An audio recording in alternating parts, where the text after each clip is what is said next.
Ini adalah sebuah kisah. Setiap orang tentulah mempunyai cita-cita. Begitupun denganku. Saat lulus kuliah, itulah momen yang paling aku tunggu.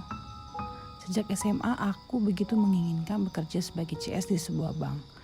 Bagiku, menjadi CS di bank itu mempunyai kebanggaan tersendiri. Gaji yang besar, seragam yang bagus, kantor yang luas, teman-teman, dan relasi yang banyak adalah alasan yang ada di benakku saat itu untuk bekerja di bank.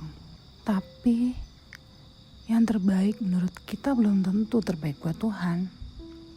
Aku sering berpikir, apakah Tuhan kurang mengasihi aku?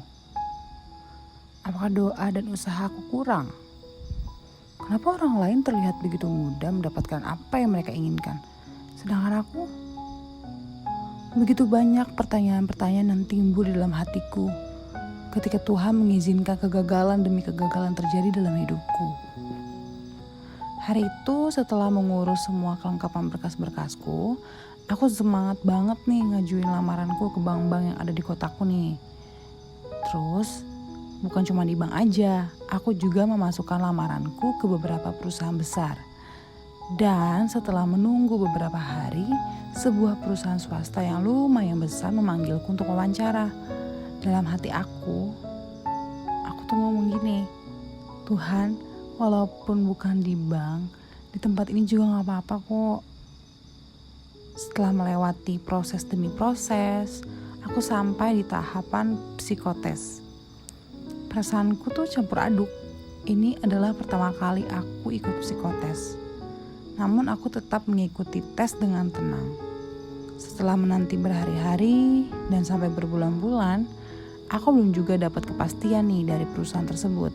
Sampai suatu saat temanku yang kerja di situ tiba-tiba dia ngasih tahu aku bahwa posisi yang aku lamar udah terisi dong. Aku sakit hati lah dan aku kecewa gitu. Terus aku bertanya sama Tuhan, Tuhan, mengapa kau tidak membantuku? Ini adalah kegagalan pertama yang aku alami ketika mencari pekerjaan.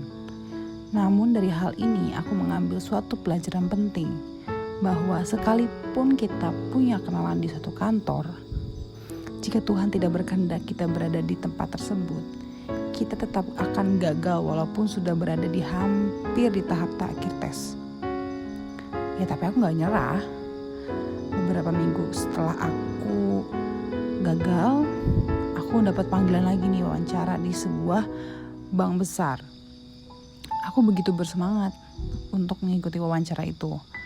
Terus aku dinyatakan lulus menjadi pegawai bank tersebut. Namun saat aku tanda tangan kontrak, hatiku mulai ragu dengan pekerjaan ini. Aku malah ditawari menjadi marketing. Sebuah hal yang paling tidak aku sukai. Karena aku gak suka kerja di lapangan dan merasa kalau aku tidak mempunyai keterampilan menjual produk dan mencari nasabah. Ditambah lagi saat itu aku belum bisa nih ngendarin motor. Ya dengan berat hati aku membatalkan kontrak kerja. Ya kan? Bulan berganti bulan, aku tetap semangat dan tidak berputus asa. Namun suatu saat aku sampai di titik kejenuhanku. Saat itu aku sudah mulai lelah dan putus asa. Gitu banyak lamaran yang aku sebar, baik yang di bank ataupun di perusahaan-perusahaan swasta lainnya. Tapi gak ada satupun yang membuahkan hasil. Ada yang tidak memanggil sama sekali, bahkan ada yang putus sampai di tahap wawancara dan psikotes doang. Belum lagi adanya pertanyaan-pertanyaan orang di luar sana yang selalu bertanya, sudah kerja di mana sekarang? Aku benci pertanyaan itu. Sudah hampir setahun berlalu. Saat-saat seperti ini adalah saat yang paling menyakitkan. Saat dimana teman-teman seangkatanku sudah mendapatkan pekerjaan. Bahkan aku merasa lebih sakit lagi ketika membuka medsos dan melihat beberapa temanku yang sudah bekerja di bank. Perasaanku campur aduk saat itu. Aku begitu marah dan kecewa pada Tuhan. Aku menangis dan bertanya, Tuhan, apakah kau sudah tidak mengasihiku? Apakah saat ini kau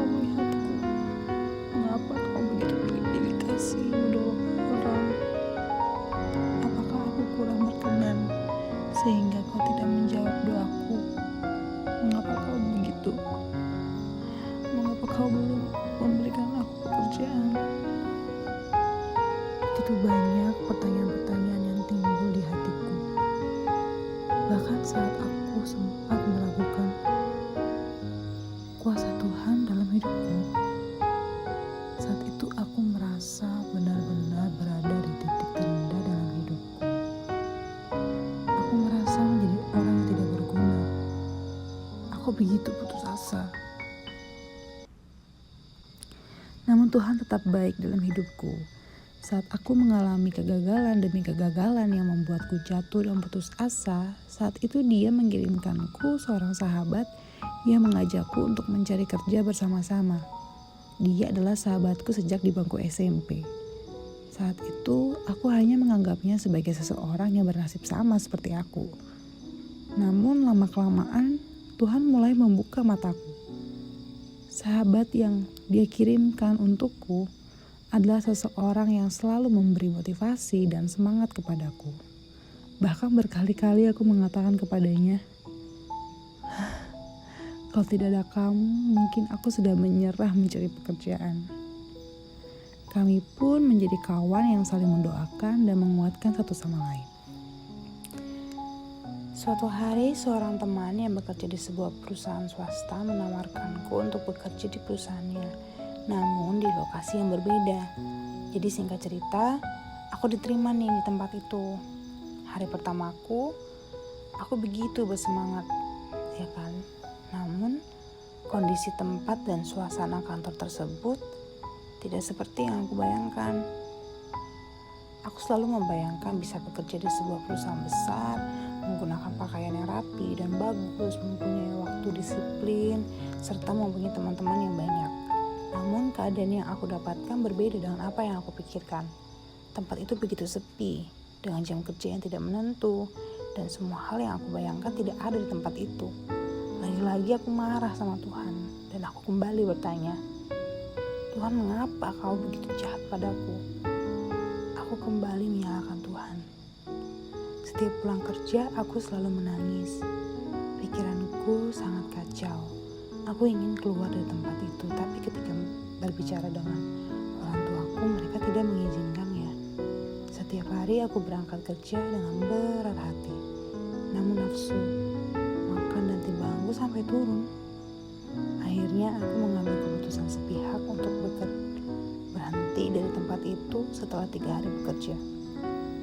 Dalam hati aku minta maaf sama Tuhan karena sudah menyia-nyiakan kesempatan yang Dia berikan dan berharap supaya Tuhan berikan pekerjaan yang sesuai dengan yang aku harapkan. Aku kembali bersemangat mencari pekerjaan baru, tapi kali ini aku sendirian.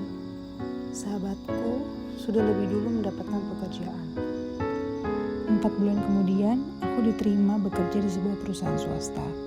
Tempat itu besar dan mempunyai pegawai yang banyak. Dalam hati aku berkata, Tuhan, ini yang aku mau. Terima kasih Tuhan. Di hari pertama aku bekerja, aku begitu bersemangat. Namun semangat itu mulai memudar saat mendapatkan suasana kantor yang tidak seperti aku harapkan.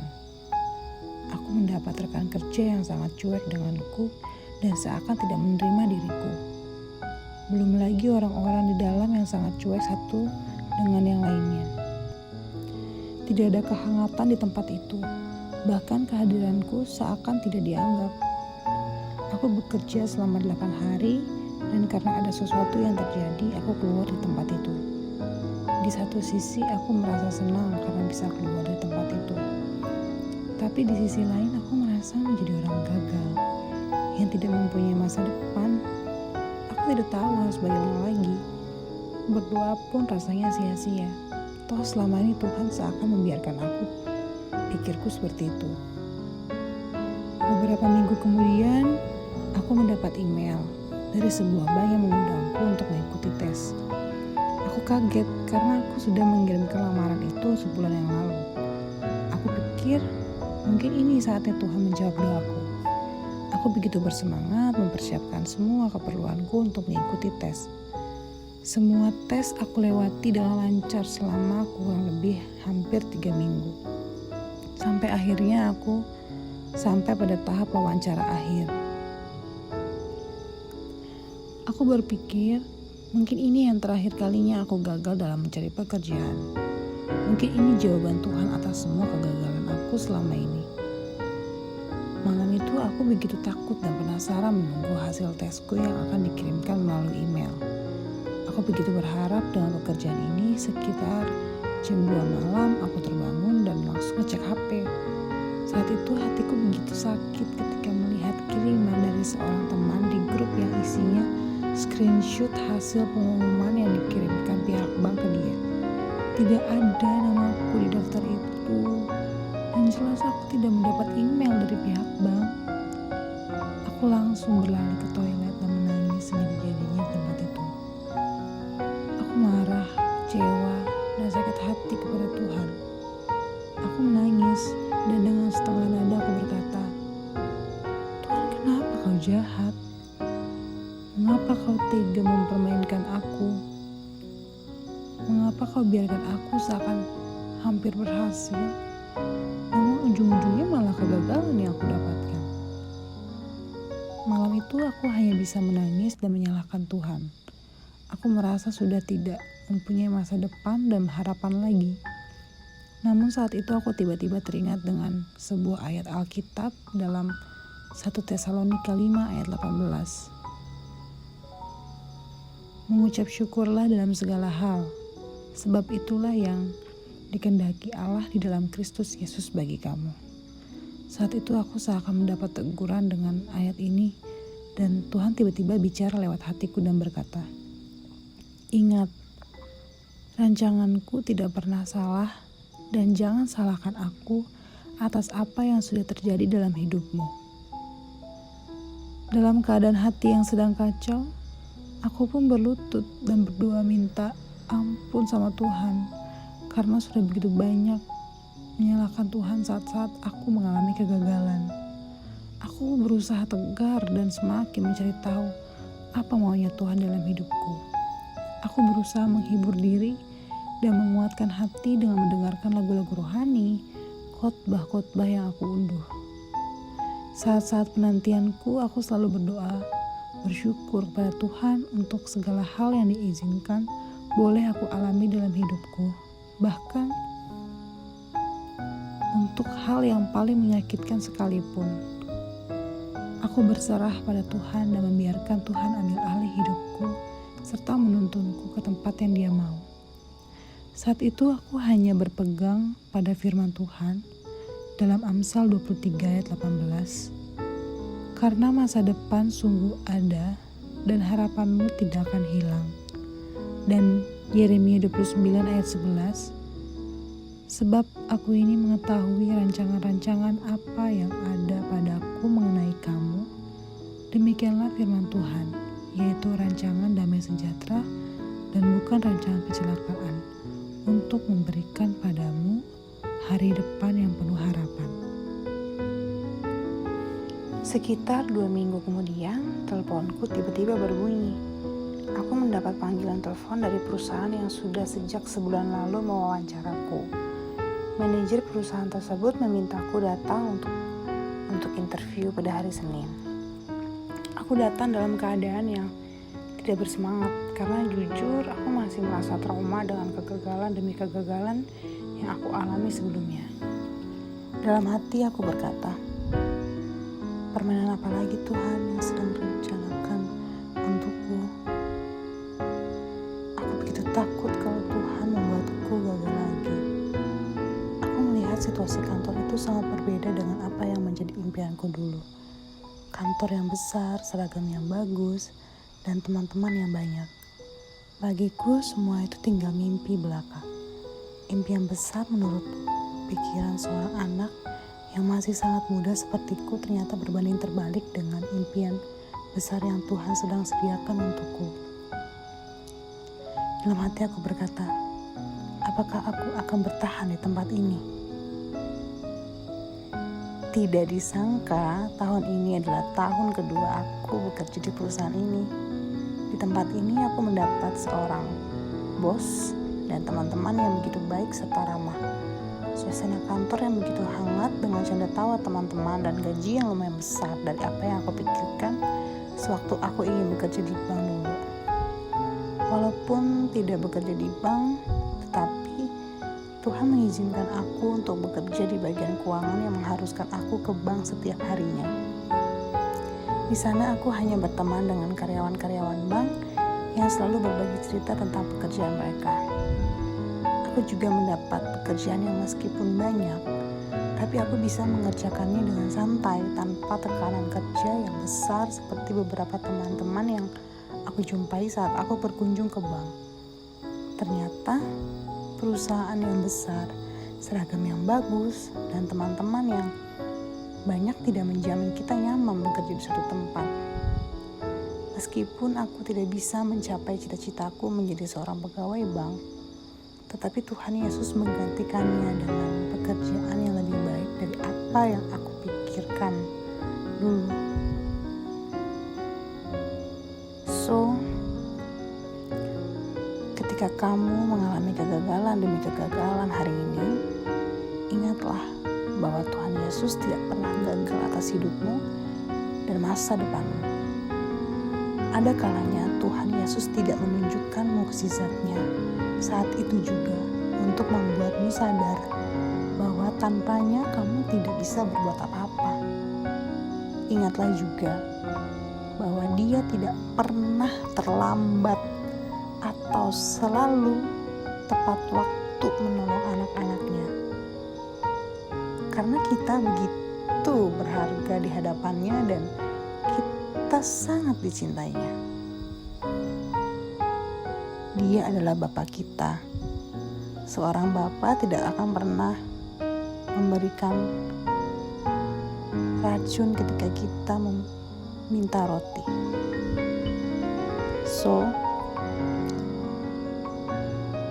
selamat berjuang teman-teman. God bless you.